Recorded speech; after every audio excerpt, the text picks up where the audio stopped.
আসসালামু আলাইকুম, কেমন আছেন সবাই? আশা করছি সবাই খুব ভালো আছেন। আমি বুবলি নতুন আরেকটা ভিডিও নিয়ে আপনাদের সামনে হাজির হলাম। কেমন আছেন সবাই? ওয়েদারে একবার এক এক রকম ওয়েদার, যেইভাবে মনের মতো করে যেভাবে আকাশ বদল হচ্ছে সেভাবে আসলে মেনটেন করা যাচ্ছে না খাবার দাবারগুলো।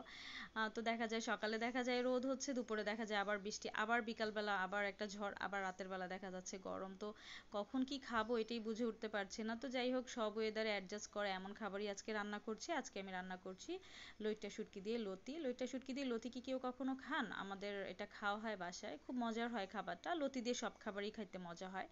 আর লইট্টা শুটকিটা আমি অলরেডি টেলে তারপরে ধুয়ে এখানে পেঁয়াজের সাথে অলরেডি অ্যাড করা আছে, হয়তো খেয়াল করলে বুঝতে পারবেন। আর এখানে অ্যাজ ইউজুয়াল যত মশলা ইউজ করতে হয় সবই দিয়েছি। আমি আদা রসুন বাটার সাথে না একটু সরিষা বাটাটাও দিয়েছিলাম, এটা দিলে না একটু তরকারির ঘনত্বটা ভালো হয়।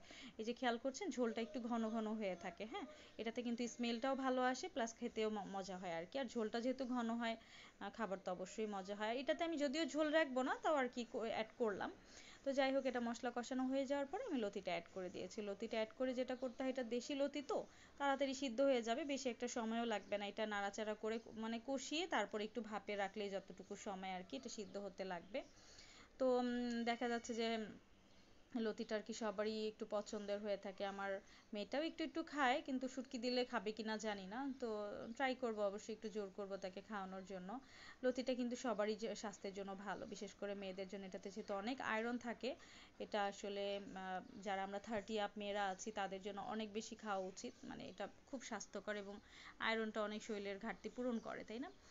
তো আমার এখানে একটু কষানো পর্যায়টা অলরেডি অর্ধেক হয়ে গেছে, হালকা হালকা একটু কাঁচা আছে। আর আমি এটাকে ভাঙবো না, বেশি ভেঙে ফেললে, বেশি নাড়াচাড়া করলে না লতিটা ভেঙে যায়, গলে গলে যায়, তখন খেতে তেমন একটা ভালো দেখায় না। মানে ভর্তা ভর্তা হয়ে গেলে আসলে ভালো লাগে না দেখতে। তো আমার কাছে মনে হয়েছে আর একটু কাঁচা আছে, তারপরে আমি একটু ভাপে রেখেছিলাম। এরপরে এই তো ফাইনাল লুকটা দেখলে আপনি বুঝতে পারছেন যে হয়তো বা রান্না হয়ে গেছে। দেখলেই যারা রাঁধুনি তারা অবশ্যই টের পাচ্ছেন। তো আমার রান্নাটা হয়ে গেছে। এখন একটু তেল তেল থাকলে কিন্তু ভালো লাগে, তাই না? এখন আমি এটাকে একটু টকটক রান্না করব, যার কারণে আমি এটার মধ্যে একটু আমের ফলি ইউজ করব। আমের ফলি হয়তো বা আপনারা অনেকেই চিনেন, বা যারা না চিনেন তাদেরকে বলছি, তারা হচ্ছে কাঁচা আম দিয়ে এটা তৈরি করা হয়। কাঁচা আমটা রোদে শুকিয়ে অনেক দিন রাখলে এই আকারটা তৈরি হয়ে যায়। এটা আমরা ফ্রিজ করে রাখি, এই বছর এটা সামনের বছর পর্যন্ত খাই। আর এটা মূলত ডালে ইউজ করা হয়, ডালটা টকটক রাখার জন্য। তো আজকে আমি এখানে দিয়েছি। আসসালামু আলাইকুম।